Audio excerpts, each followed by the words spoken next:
Hello दोस्तों, आप सभी का स्वागत है आपके यूट्यूब चैनल कृषि संदर्भ में। आज का हमारा टॉपिक है ब्रूडर। हमने पिछली वीडियो में देखा था कि एक अंडे से हमें कैसे चूजे प्राप्त करते हैं, कौन कौन से कारक हैं जो प्रभाव डालते हैं, कौन कौन सी ऐसी अनुकूल परिस्थिति हैं जिनसे एक अंडे चूजे में परिवर्तित होती है। अब हम लोगों ने अंडे से तो चूजे प्राप्त कर लिए, अब उस चूजे का भी हमें लालन पालन करना है जिससे भविष्य में हम अंडे ले सके, मांस ले सके या बहुत कुछ चीज़। तो अपन देखेंगे आज कि ब्रूडर होता क्या है, कि ब्रूडर में कौन कौन सी चीज़ है, कितने प्रकार से ब्रूडर्स है, क्या है, वो सारा चीज़ अपन देखेंगे। तो मैं सोनू मिश्रा, आज हम बात करेंगे ब्रूडर के बारे में। और ज़्यादा समय न लेते हुए आज हमारा टॉपिक ब्रूडर मैं स्टार्ट करता हूँ। आप सभी लोग इस वीडियो को शुरू से अंत तक बिना स्किप किए देखिएगा, और जो इस चैनल में नए होंगे वो इस चैनल को लाइक करें, सब्सक्राइब करिए और अधिक से अधिक शेयर करिए, क्योंकि ज्ञान बांटने से बढ़ता है, कभी कम नहीं होता। तो जितने लोगों तक हो सके इसको फैलाइए, बताइए। अब देखते हैं कि ब्रूडर्स होता क्या है ना। हमने अंडे से चूजे प्राप्त कर लिए हैं, अब अपने को चूजे को देखना है। तो चूजे को लालन पालन के लिए जिस यंत्र में या जिस यंत्र का उपयोग करते हैं उसको बोलते हैं ब्रूडर्स, है ना। अपने तो अंडे से चूजे प्राप्त कर लिए, अब मान के चलते हैं कि जो चूजा होता है उसका यहाँ पे हम उसका लालन पालन कर रहे हैं, उसको मस्त खिला रहे हैं, पिला रहे हैं, भविष्य के लिए अंडे लेने के लिए, मांस लेने के लिए। तो जिस स्थान में उसको अपन लालन पालन कर रहे हैं, उसकी पालन पोषण कर रहे हैं, उसको ब्रूडर्स बोलते हैं। एक अच्छे ब्रूडर्स में सभी व्यवस्था होती है जिससे चूजों की वृद्धि एवं विकास अच्छी हो, है ना। जो अपन स्थान का चुनाव करेंगे वह उसमें वृद्धि और विकास के लिए सभी चीज व्यवस्थित ढंग से होगा। एक चूजे के लिए उसी को बोलते हैं ब्रूडर। जिस स्थान पर चूजे का लालन पालन किया जाता है उसको बोलते हैं ब्रूडर। जैसे कि अपन लोग का लालन पालन होता है घर में, तो हम अपने घर को एज अ ब्रूडर बोल सकते हैं, क्योंकि अपने को वहाँ लालन पालन होता है, खाने को मिलती है, रहने के लिए दिया जाता है, कपड़े दिए जाते हैं, सारा व्यवस्था किया जाता है। वैसे ही इनके केस में किया जाता है, ब्रूडर्स के केस में। अब आता है एक अच्छे ब्रूडर्स की विशेषता। अब हम देख लेते हैं कि एक अच्छे ब्रूडर्स है तो उनकी क्या की विशेषताएं होनी चाहिए। तो जो तापमान होता है वो आवश्यकता अनुसार कम ज़्यादा कर सकते हैं। हमें ऐसे ब्रूडर्स का चुनाव करना चाहिए जहाँ पे जो तापमान है वो आवश्यकता अनुसार बढ़ाया जा सकता है और कम भी किया जा सकता है। सेकंड होता है जो ब्रूडर्स होता है वो शुष्क होना चाहिए, इसमें नमी नहीं होना चाहिए। अगर ज़्यादा समय तक नमी रहे या नमी की मात्रा उसमें हमेशा रहे तो क्या होता है, जो ब्रूडर्स होते हैं उनको बीमारियां बहुत जल्दी लग जाएगी। जो बीमारियां बहुत जल्दी पनपती है नमी वाले स्थान पे, जो ब्रूडर्स होते हैं वो सूर्य का प्रकाश पहुंचना चाहिए। हमें जहां ब्रूडर रख रहे हैं, लालन पालन कर रहे हैं, वहां पे सूर्य का प्रकाश तो पहुंचना ही पहुंचना चाहिए। फिर आता है चूजे के पालन पोषण के लिए उचित स्थान होना चाहिए। सीधी सी बात भाई, कोई भी अगर बच्चा है, बचपन है, छोटे से उसको खेलने के लिए, घूमने के लिए एक उचित यानी पर्याप्त स्थान चाहिए। फिर आता है चूजों द्वारा श्वसन क्रिया के उत्पन्न गैस को बाहर निकलने के लिए उचित व्यवस्था होनी चाहिए। हम जो कि एक बंद जगह में ब्रूडर्स का लालन पालन करते हैं चूजे का, तो जो हवा होती है उसका आवागमन उचित व्यवस्था होनी चाहिए। अब बात कर लेते हैं ब्रूडर्स के प्रकार। तो ये 4 प्रकार का देखने को मिलता है। विद्युत चालित होता है, बैटरी चालित होता है, लैंप से चलने वाला होता है और इंफ्रारेड होता है। तो एक एक करके देख लेते हैं। ये आप लोगों ने देखा ही होगा कि ऐसा एक बॉक्स होता है जिसके अंदर छोटे छोटे चूजे को रखकर एक लाइट लगाकर वहाँ पे खाना, दाना, पानी हर चीज़ दिया जाता है। इसी को बोलते हैं ब्रूडर, जिस स्थान पर अपन चूजे का लालन पालन करते हैं। अब आता है मेथड्स ऑफ ब्रूडिंग, कि चूजा पालने की विधियाँ। तो 2 प्रकार की होती है, एक नेचुरली होता है, डायग्राम से समझ में आ रहा है, और एक होता है आर्टिफिशियल।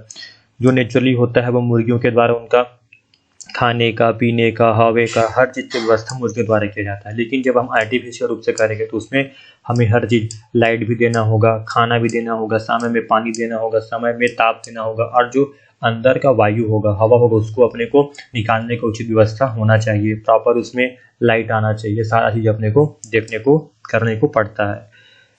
तो अपन बात कर लेते हैं फर्स्ट नेचुरल मेथड का। तो फर्स्ट आता है, इस विधि में चूजे का लालन पालन मुर्गियों द्वारा किया जाता है। सिंपल सी बात है, नेचुरल है।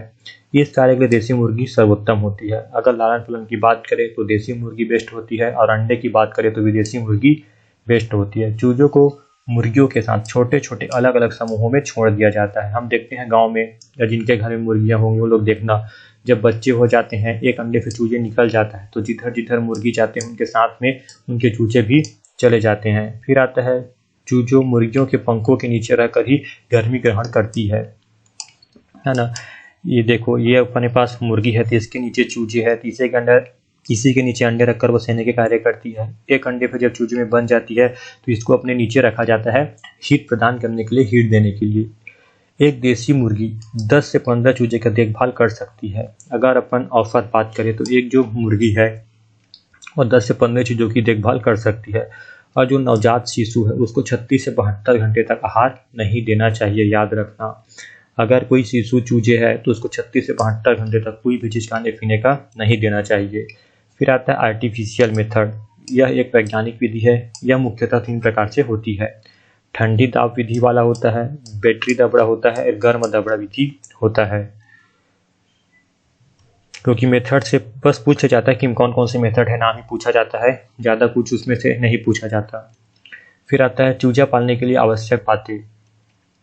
तो हमें पहले तापमान का मेन अपने को देखना होता है कि तापमान। चूजे को इंक्यूबेटर से निकालने के बाद 4 सप्ताह तक ब्रूडर में रखते हैं।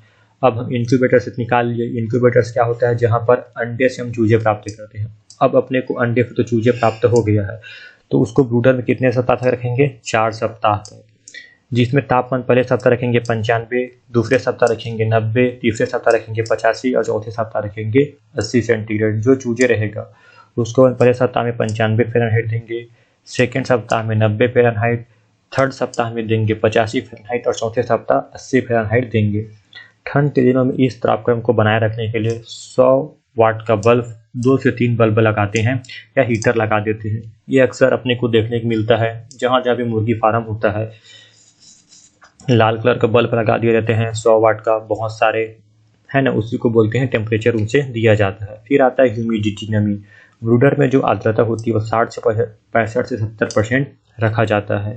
फिर आता है बिछावन, जो लीटर होता है, बिछाली होता है। तो ब्रूडर में 2 से 3 इंच गहरी धान की भूसी या लकड़ी का बुरादा बिछाने के लिए उपयोग रहता है या बेस्ट होता है। अगर हमें जो बिछाली बिछाना है वह धान की भूसी का होना चाहिए, लकड़ी का बुरादा होना चाहिए 2 से 3 इंच का।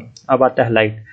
60 वाट का एक बल्ब ब्रूडर में 500 वर्ग फीट स्थान के लिए अच्छा होता है। अगर हम 60 वाट का बल्ब लाते हैं तो 500 वर्ग फीट स्थान को कवर करता है। अब आता है स्पेस इन ब्रूडर।